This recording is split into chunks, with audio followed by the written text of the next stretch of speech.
Today, I'm going to show you how to age your Playskool Express train. No carbonating or colors, just plastic, screws, and manufacturing clues.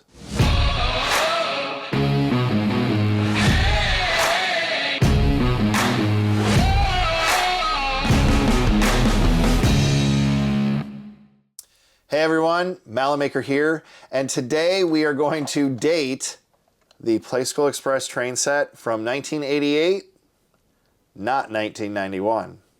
Now, you may be asking yourself, how did I become a train expert?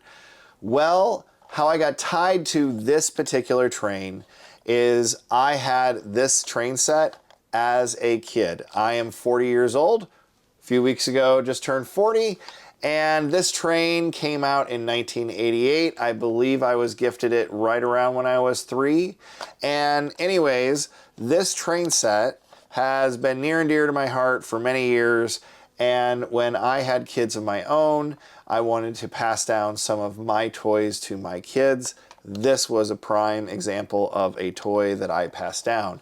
And I know that I am not alone because over the last year and a half, I have gotten about 17 to 18 trains sent to me, including one that is extremely rare that actually falls between these two models of train.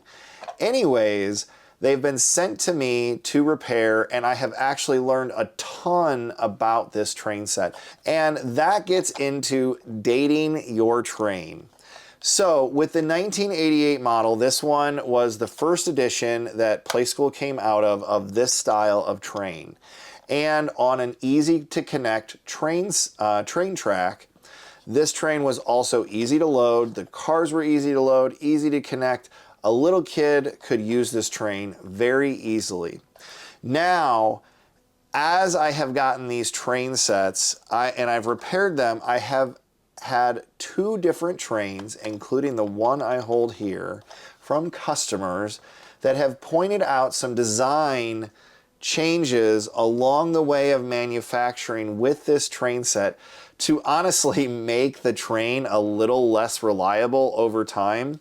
This train itself is one of the earliest editions of this train produced in the 1988 train line.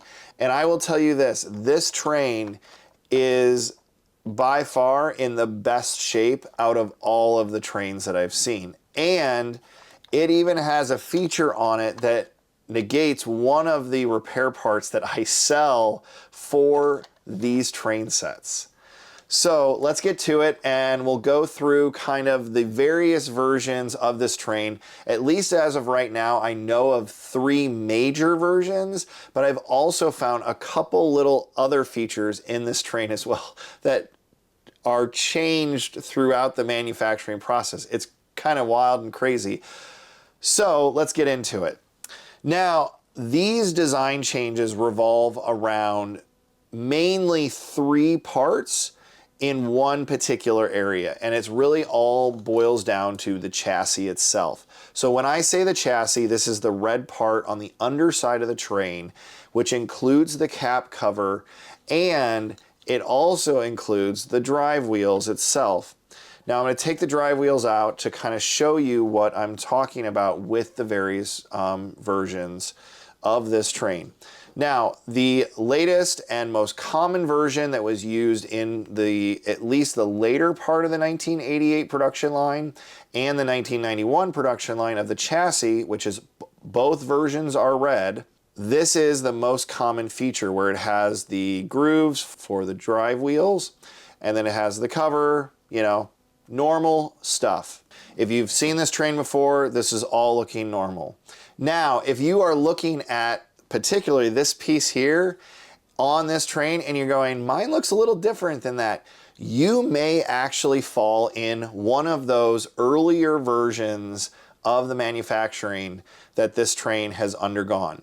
With this train, this cap cover is the one discerning feature that will put you in that earlier category. Now, if you look at this cover, it is square on both ends. If you look on the bottom of the train, you see this little feature right here. That feature indicates you are in at least the mid-tier production and manufacturing engineering version of this train. Now that is the really only discerning factor and feature that puts you from the normal production that pretty much most people have to that earlier production. And I have seen one of them come through my shop for repair. This is now getting into the older version of the production line, the earliest production, at least that I know of today, based on what I've seen. Now, it has this feature here, but if I were to remove this bottom cover, which I will do, and as I take out the drive wheels and I turn them, you will see two bushings on each of the front wheels. These bushings are the major design change that was made from the earlier model to that mid-tier model. Now, what I will say is this, with this earlier version, if you have this, this is a huge design change which actually reduced the quality of the train overall. This one, those bushings protect the plastic on the chassis from wearing and wallering out. And if anything, the bushings themselves are what will take the brunt of the hit when it comes to wear, which means this is actually a better design overall. Now, this train is in immaculate shape. This customer, I talked to him today, he mentioned that he got this on eBay. I told him, I go, well, you got a really good train at a really good price. Now, granted, he did have to send it in for repair, but the repair was very simple. And in opening this up, this is the best I have seen a helical gear when it comes to this series. This train itself, pretty much the motor failed, and that was why this train stopped working. When Playskool made this change, they changed it for the worst, not for the better. And 38 years later, it's showing. Now, if you'd like to learn more about the Playskool Express train, visit my wiki at wiki.malamaker.org. There you'll find a whole page dedicated to the Playskool Express train. Also, if you would like to repair your train or you are looking to get your train repaired, hit up our website at m86toys.com. That's m86toys.com. Now, if you have anything in that Playskool Express train era that is unique, that's something we haven't covered, that is different from any of the things that we've talked about or shown, please leave a comment in this video. I'd love to hear the other unique things that you have, or send us an email at info@m86toys.com. We'd love to hear about your unique train and what you have. Thank you for watching. Please like and subscribe. I'm MalaMaker, and happy making.